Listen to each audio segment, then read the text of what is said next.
sur la croix pour nos péchés. Je ressuscite des morts. Il est monté à la droite du Père Céleste. Un jour, cela reviendra. Christ est Seigneur. Il est notre confiance et notre espoir. Si Christ est l'image de Dieu, le Créateur de l'univers, le chef de l'Église, l'agent de réconciliation, nous, en tant que pasteurs, enseignants, missionnaires, avons la responsabilité d'annoncer le Christ aux membres de nos églises, à ceux qui ne sont pas sauvés et tout le monde. Le message de Jésus-Christ doit être le message central de l'Église. N'attendez pas qu'il soit trop tard. Devenez membre de la chaîne Today et bénéficiez de réconfort et de soutien dans les moments difficiles. Cliquez sur le lien dans la description de la vidéo mardi 9 avril 2024 page 3 Le but de la vie chrétienne résumé. Je crois que la meilleure connaissance du Christ devrait être le but principal de notre vie par Frank Lay. Le but de la vie chrétienne Philippiens 3, 7 à 14 Il y a de nombreuses années, j'étais un pasteur d'une église dans une petite ville de l'État du Mississippi,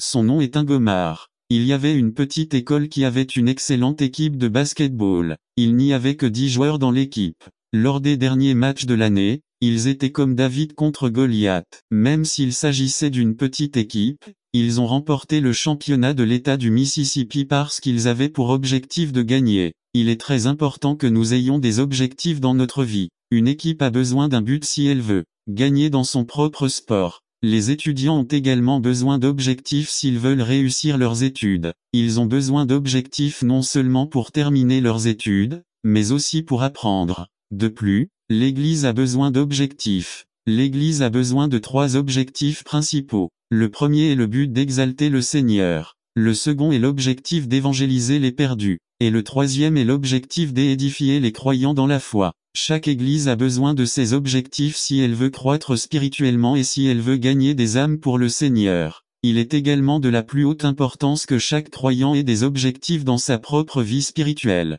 Quel est le but de votre vie chrétienne? Votre objectif est-il d'être un bon pasteur, un bon prédicateur, un bon professeur, ou un bon directeur musical, ou un bon missionnaire, ou un bon évangéliste? Tous ces objectifs sont bons. Je veux être un bon pasteur, un bon prédicateur, un bon missionnaire et un bon professeur. Tous ces objectifs sont bons, mais ils ne constituent pas les objectifs principaux de la vie chrétienne. Au verset 7 à 10, Paul nous donne le but principal de sa vie chrétienne. Mais tout ce qui m'a été un gain, je l'ai considéré comme une perte à cause de Christ. Et en effet, je considère toute chose comme une perte à cause de l'excellence de la connaissance de Jésus-Christ mon Seigneur, pour l'amour duquel j'ai tout perdu. Et je considère cela comme de la foutaise afin que je puisse gagner Christ et être trouvé en lui, ayant non ma propre justice, qui vient de la loi, mais celle qui vient par la foi en Christ, la justice qui vient de Dieu par la foi, afin de le connaître, et la puissance de sa résurrection, et la participation à ses souffrances, devenant semblable à lui dans sa mort. Rappelez-vous que Paul a rencontré Jésus sur le chemin de Damas. Il avait connu Christ il y a de nombreuses années. Pourquoi ces mots sont-ils utilisés dans les versets 8 et 10? Même si j'avais connu le Seigneur, j'avais pour objectif de mieux le connaître. Une meilleure connaissance du Christ était l'objectif principal de l'apôtre Paul. Je crois qu'une meilleure connaissance du Christ devrait également être l'objectif principal de notre vie. Le verset 10 dit, « Afin que je puisse le connaître, ainsi que la puissance de sa résurrection et la communion de ses souffrances, afin de devenir semblable à lui dans sa mort. » Comment pouvons-nous mieux connaître le Christ? Ici nous venons à mieux connaître le Christ, nous devons avoir le désir 8 à 10 dans ces versets. Paul exprime son désir de mieux connaître le Seigneur. Nous pouvons apprendre de lui. Remarque, n'attendez pas qu'il soit trop tard. Devenez membre de la chaîne Today et bénéficiez de réconfort et de soutien dans les moments difficiles. Cliquez sur le lien dans la description de la vidéo. Mardi 9 avril 2024 page 1 dans ces versets.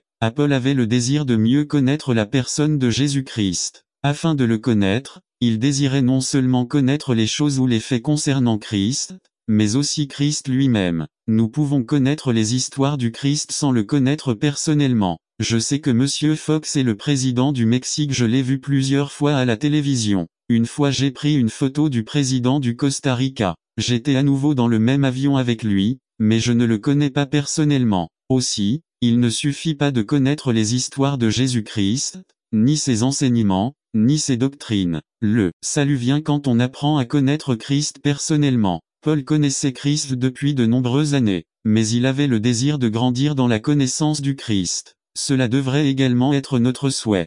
Paul avait le désir de mieux connaître la puissance du Christ, et la puissance de sa résurrection. Paul avait le désir de mieux connaître la puissance de la résurrection du Christ d'entre les morts. La puissance qui a ressuscité Christ d'entre les morts réside dans la vie de tout vrai croyant. C'est la puissance du Saint-Esprit. Le Saint-Esprit est à la disposition de tous les vrais croyants pour nous ressusciter de la mort spirituelle. Je veux aussi mieux connaître ce pouvoir dans ma vie. Nous pouvons mieux connaître cette puissance de la résurrection en connaissant mieux Christ. Paul avait le désir de mieux connaître la passion du Christ, et le partage de ses souffrances est devenu comme lui dans sa mort. Paul avait le désir de participer aux souffrances et à la mort du Christ. Paul ne fait pas référence à la mort de Christ sur la croix parce que seul Christ peut mourir pour les péchés. Le désir de participer à la souffrance pour l'annonce de l'Évangile. Dans Galates 2:20, Paul dit: « J'ai été crucifié avec Christ, et ce n'est plus moi qui vis, mais Christ vit en moi, et la vie qui vit maintenant dans la chair, je la vis par la foi au Fils de Dieu, qui m'a aimé et il s'est donné lui-même pour vivre en Christ. » Aucun accomplissement dans votre vie n'a de valeur sans la connaissance du Christ. Avez-vous le désir de mieux connaître le Christ dans votre vie? 2. Si nous venons à mieux connaître Christ, nous devons avoir un saint mélangement. 1213 Je veux dire que je suis très heureuse avec le Christ, car il m'a sauvé par sa mort sur la croix. Bien que je sois heureuse avec Christ, je ne suis pas satisfait de ma vie spirituelle. Au verset 12 à 13, Paul nous dit qu'il n'était pas parfait. Il éprouvait aussi un sacré mécontentement. Rappelez-vous, Paul était un chrétien très célèbre, il était un apôtre. Il a écrit de nombreuses lettres du Nouveau Testament. Mais Paul éprouvait un sacré mécontentement. Lorsqu'une personne devient complètement satisfaite de sa vie spirituelle, elle ne grandit pas davantage dans la foi. Donc, si nous voulons grandir dans la foi, nous avons aussi besoin de ce saint mécontentement. Une nuit, le fils d'une famille est tombé du lit. Sa mère lui a demandé: « Pourquoi ?» Il a répondu: « Je ne sais pas, je suppose que je suis trop près de l'endroit où entre le lit. » Beaucoup de gens ont accepté Christ comme Seigneur et Sauveur, mais ils restent dans la même condition dans laquelle ils sont entrés. C'est une situation très triste car de nombreux croyants ne grandissent jamais dans la foi et dans la connaissance du Christ. Aimez-vous le Christ? Si vous l'aimez, vous devez passer du temps avec lui. Il faut y aller, jour après jour. Vous devez obéir à ses ordres si vous voulez grandir dans votre connaissance de lui. N'attendez pas qu'il soit trop tard. Devenez membre de la chaîne Today et bénéficiez de réconfort et de soutien dans les moments difficiles. Cliquez sur le lien dans la description de la vidéo. Mardi 9 avril 2024 page 2. Avez-vous fait l'expérience du salut en Christ? Fantastique. Moi aussi. Avez-vous eu une expérience de réveil avec le Saint-Esprit? Fantastique. Moi aussi. Mais quelle est votre condition de vie maintenant? Est-ce que vous grandissez dans votre connaissance du Christ ou non? De nombreux croyants restent dans la même condition où ils étaient. Mais il y a bien plus à découvrir et à recevoir dans la vie chrétienne. J'éprouve un saint mécontentement, parce que j'ai le désir de mieux connaître le Christ. J'espère que vous aussi avez ce sacré mécontentement. Si nous apprenons à mieux connaître Christ, nous devons avoir une détermination. 13 à 14 Paul reconnaissait que sa vie n'était pas parfaite mais il avait la détermination de grandir dans la connaissance du Christ. J'utilise l'expression une chose que je fais. Il avait la détermination de grandir dans la connaissance du Christ. Oubliez en effet ce qui reste. Il a oublié son passé, ses péchés du passé, ainsi que ses succès du passé. Qu'est-ce que cela signifie parce que Paul fait référence au passé dans les versets 4 à 6? Il est impossible d'oublier tout le passé. Mais un croyant ne devrait pas vivre dans le passé. De nombreux croyants vivent dans le passé. Ils se souviennent de l'époque où Dieu agissait puissamment dans l'Église. Ils parlent beaucoup du passé. Mais Dieu est le même maintenant. Nous pouvons apprendre beaucoup du passé, mais nous ne pouvons pas vivre dans le passé. Tendre la main vers ce qui nous attend. Cette phrase représente un coureur courant de tous ses efforts pour remporter le prix, en route vers le but. Le but est Christ. Eric Liddell était missionnaire. Il a prêché fidèlement l'Évangile jusqu'à sa mort dans une prison en Chine. Mais avant de devenir missionnaire, il était coureur. J'ai couru aux Jeux Olympiques. Un jour, alors qu'il courait, il tomba, il se releva et courut de tous ses efforts pour remporter le prix. Il l'a gagné parce qu'il avait les yeux rivés sur le but. Le but principal de notre vie est Jésus-Christ. Nous pouvons dire avec Paul: « Je considère toutes choses comme perdues à cause de l'excellence de la connaissance de Jésus-Christ mon Seigneur. » Vous pouvez être un prédicateur très célèbre, Vous pouvez être le pasteur d'une très grande église, vous pouvez être un très excellent professeur, vous pouvez être un grand directeur musical ou un grand missionnaire. Mais sans la connaissance du Christ, ces choses n'ont aucun sens. J'ai certainement pour objectif d'être un bon pasteur, un bon professeur de séminaire et un bon missionnaire. Mais le but principal de ma vie est de mieux connaître le Christ Jésus mon Seigneur. Quel est le but principal de votre vie? Pendant mes études à l'université, j'ai appris une chorale très spéciale dans ma vie. Ce petit refrain exprime le but de ma vie spirituelle. Fixez vos yeux sur le Christ, si plein de grâce et d'amour, et les choses terrestres ne valent rien, à la lumière du Seigneur glorieux. N'attendez pas qu'il soit trop tard. Devenez membre de la chaîne Today et bénéficiez de réconfort et de soutien dans les moments difficiles. Cliquez sur le lien dans la description de la vidéo mardi 9 avril 2024 page 3 Illuminez votre monde avec l'amour de Dieu résumé. Nous avons ce dont nous avons besoin pour éclairer notre monde l'amour de Dieu par Fernando Ocampo Illuminez votre monde avec l'amour de Dieu Romains 5 1-11 Introduction. La semaine dernière, je suis allé avec ma femme à la librairie Mitchell pour chercher du matériel dont nous avions besoin. Au moment du paiement, la caissière qui nous servait nous a dit, dans les prochaines semaines, nous allons bénéficier de réductions sur tous les livres sur lesquels est écrit le mot amour. J'ai réfléchi un instant et je lui ai dit, cela signifie qu'ils vont donner toutes les Bibles qu'ils ont ici. Un peu perplexe, elle m'a regardé et a souri. Puis je lui ai dit, eh bien, le mot amour se retrouve dans toutes les pages de la Bible. C'est vrai mais ce ne sera pas comme ça, a-t-il répondu. Nous ne pouvons pas arrêter de lire ce livre merveilleux et saint sans rencontrer cet amour. De la Genèse à l'Apocalypse, la ligne de pensée suivie est une seule, l'amour de Dieu. C'est pourquoi Romains 5 1-11 ne fait pas exception. Transition. L'apôtre ouvre cette section de sa lettre par une grande déclaration. Par conséquent, puisque nous avons été justifiés par la foi, mot très courant dans le vocabulaire évangélique mais en même temps profond dans leur sens. La justification par la foi est un acte de Dieu. Une fois que nous plaçons notre confiance en Christ, Dieu déclare que nous entretenons déjà une bonne relation avec lui. Ce qui signifie que nous avons tout ce que le péché nous a volé ainsi que ce dont nous avons besoin pour éclairer notre monde, la paix V, un accès à la grâce V, 2 une espérance glorieuse V, 3 à 4 victoires dans les tribulations V, 3, 4 est l'amour de Dieu répandu dans nos cœurs V, 5 le Saint-Esprit V, 5 nous ne sommes pas sous la colère de Dieu V,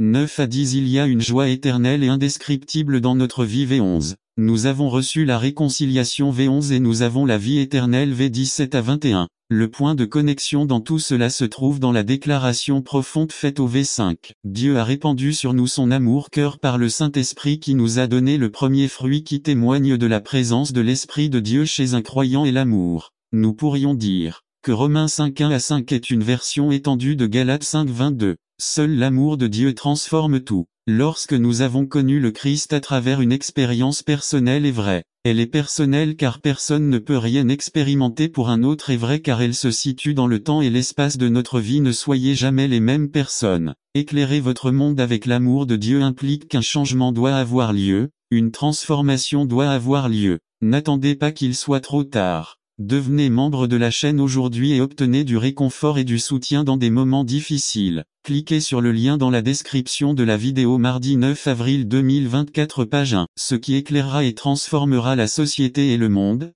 ce n'est pas la sympathie ou l'empathie, ce n'est pas le désir de servir, ni l'amitié qu'offre l'Église, mais l'amour de Dieu répandu dans le cœur de chacun les membres de l'Église du Seigneur. Examinons 2 raisons 1. Le Seigneur Jésus a dit que le caractéristique de son peuple serait l'amour. Jésus n'a jamais dit que le caractère distinctif de son peuple serait la dénomination, le type d'église, la culture des membres de l'église ou quelque chose comme ça, mais l'amour. Jésus a dit, « Je vous donne ce commandement nouveau, aimez-vous les uns les autres. Tout comme je vous ai aimé, vous devriez aussi vous aimer les uns les autres. De cette façon, tous sauront qu'ils sont mes disciples, s'ils s'aiment les uns les autres. » JN 13 34 à 35. Avant d'essayer d'éclairer le monde avec l'amour de Dieu, l'Église doit d'abord refléter dans les relations interpersonnelles qu'il y a de la lumière et de l'amour dans sa propre vie. L'amour auquel Jésus fait référence n'est pas classé comme une option, mais comme une décision. L'amour de Dieu nous pousse à apporter des solutions immédiates aux différences et aux problèmes non résolus à tous les niveaux de la vie.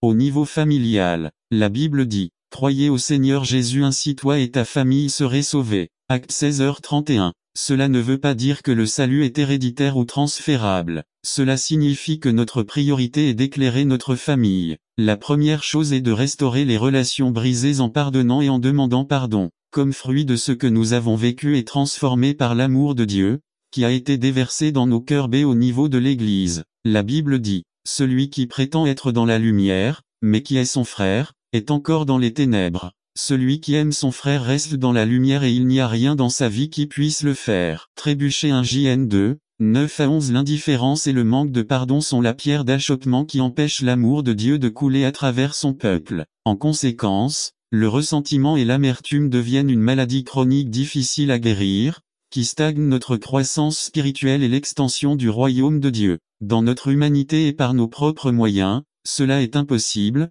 c'est pourquoi Dieu a répandu son amour dans nos cœurs par le Saint-Esprit. C'est pourquoi la Bible dit, « Celui qui n'aime pas ne connaît pas Dieu, car Dieu est amour. En ceci est l'amour, non que nous n'ayons pas aimé Dieu, mais qu'il nous a aimés et a envoyé son Fils à qui il a été offert comme un sacrifice pour le pardon de nos péchés. 1 JN 4, 7 à 10. 2. L'amour de Dieu déversé dans notre cœur enlève toute peur. L'amour de Dieu dans nos cœurs nous donne la tranquillité d'esprit et produit un équilibre érasin dans nos vies. Nous ne vivrons plus jamais dans la peur. La Bible dit, « Dans l'amour, il n'y a pas de crainte, mais l'amour parfait bannit la crainte. » -1 JN 4, 18 et ailleurs il déclare, « Car Dieu ne nous a pas donné un esprit de timidité, mais un esprit de puissance, d'amour et de maîtrise de soi. 2 Tim 1, 7. La peur est ce qui nous empêche parfois de partager l'évangile avec les gens. Obéissance au commandement. N'attendez pas qu'il soit trop tard. Devenez membre de la chaîne Today et bénéficiez de réconfort et de soutien dans les moments difficiles. Cliquez sur le lien dans la description de la vidéo.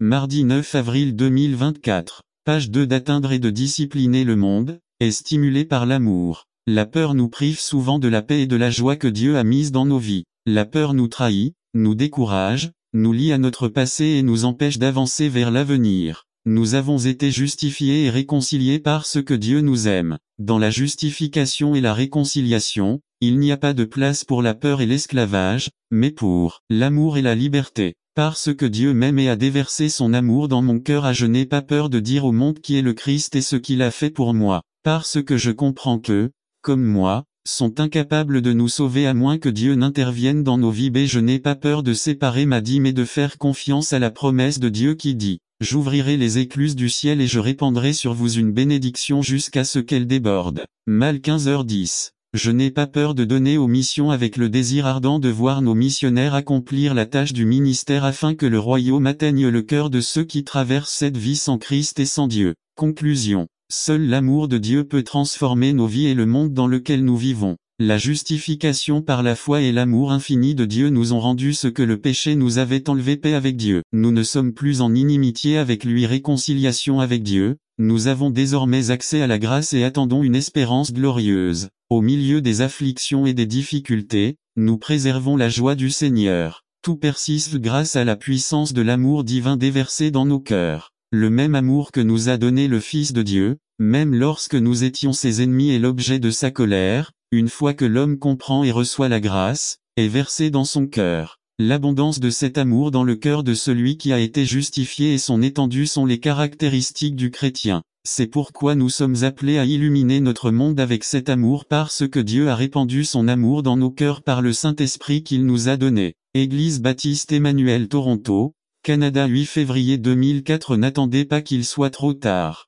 Devenez membre de la chaîne Today et bénéficiez de réconfort et de soutien dans les moments difficiles. Cliquez sur le lien dans la description de la vidéo. Mardi 9 avril 2024. Page 3. Humilité, trait de gagnant. Partie 3. Résumé. Humilité. Je ne crois pas que l'humilité soit un trait de caractère d'un gagnant. Il me semble plutôt que pour réussir, il faut être confiant et ferme. Cependant, la Bible nous dit très clairement que l'humilité est la clé du succès dans la vie. Par Joshua Pinto. L'humilité, trait du vainqueur. Partie 3. Deux des grands prédicateurs du XVIIIe siècle, John Wesley et George Whitefield, avaient de profonds désaccords concernant la théologie. Malgré cela, ils faisaient très attention à ne pas créer de problèmes en public qui pourraient entraver la prédication de l'Évangile. Quelqu'un a demandé un jour à Whitefield s'il espérait voir Wesley au paradis. Whitefield a répondu non. Ensuite, cela a été expliqué et il a dit, « Je pense que Wesley va être si près du trône, et nous en sommes si loin, qu'il nous sera très difficile de le voir. Chacun de ces hommes avait des opinions bien arrêtées sur diverses questions de théologie, mais ces opinions ne permettaient pas à l'un de se sentir supérieur à l'autre. Au contraire, Whitefield a exprimé une grande humilité dans sa réponse. Aujourd'hui, nous continuons notre série caractéristique d'un gagnant. Nous avons mentionné les semaines précédentes que pour réussir dans la vie, nous devons développer les caractéristiques qui définissent un gagnant. Ce sont des qualités de caractère qui, sous la direction et avec la puissance du Saint-Esprit, nous amèneront à devenir de véritables performants. Aujourd'hui, nous parlerons de la qualité de l'humilité en tant que trait de caractère de la personne qui réussit vraiment dans la vie. Vous pensez peut-être en ce moment humilité. Je ne crois pas que l'humilité soit un trait de caractère d'un gagnant. Il me semble plutôt que pour réussir, il faut être confiant et ferme. Cependant, la Bible nous dit très clairement que l'humilité est la clé du succès dans la vie. Le monde,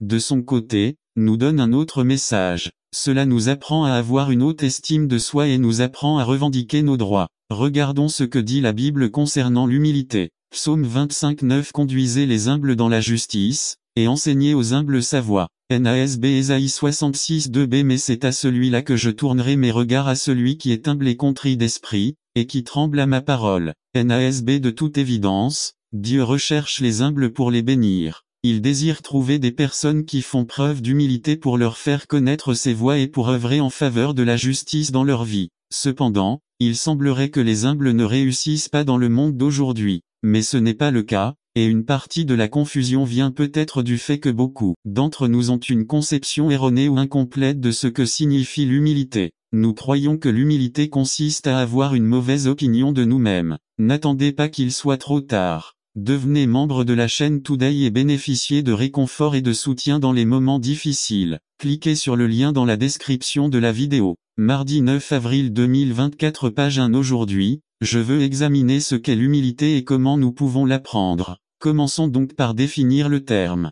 Qu'est ce que l'humilité? Regardons ce que dit l'apôtre Paul dans Romains 12:3. Par la grâce qui m'a été donnée, je vous dis à vous tous, que personne n'ait une plus haute opinion de lui-même qu'il ne devrait penser de lui-même, mais penser plutôt à lui-même avec modération selon la mesure de foi que Dieu lui a donnée. LSG En d'autres termes, chaque croyant est appelé à avoir une bonne conception de lui-même. Être humble, c'est donc connaître nos faiblesses et nos capacités, reconnaître nos défauts et nos talents, être équilibré dans l'image de soi. L'histoire raconte l'histoire d'une petite tortue qui grimpait sur le tronc d'un arbre, utilisant sa bouche pour saisir l'écorce et poussant avec ses pattes aussi fort qu'elle le pouvait. Finalement, il atteignit la première branche et commença à la traverser avec précaution. Lorsqu'il fut presque arrivé au bout, il se lança dans l'espace, étendit les jambes et heurta violemment le sol. Il répéta l'opération avec beaucoup de difficulté, se jeta dans le vide et retomba. Deux vautours l'observaient assise sur un mur. Soudain, l'un dit à l'autre, « Tu ne crois pas qu'il est temps de lui dire qu'il a été adopté? Si nous n'avons pas une bonne conception de nous-mêmes, nous pouvons ressembler à cette tortue. Au lieu de chercher la place que Dieu a préparée pour nous, nous pouvons insister pour prendre des positions qui ne sont pas faites pour nous. Cela se produit dans l'Église, par exemple, lorsqu'une personne veut toujours être au premier plan, recevoir des louanges, lorsque ses dons ne se prêtent pas à ce genre de service. Chacun de nous doit honnêtement réfléchir à la meilleure façon de servir. En même temps, nous ne devrions pas non plus avoir un concept trop bas. Il y a des gens qui répondent toujours par je ne peux pas lorsqu'ils sont invités à servir le Seigneur. N'oubliez pas que Dieu ne crée pas d'ordures. Si Dieu vous a créé, vous pouvez être sûr que vous êtes bonne à quelque chose. L'humilité, c'est reconnaître que votre valeur ne dépend pas de ce que vous faites, mais de ce que vous êtes. Si vous êtes en Christ,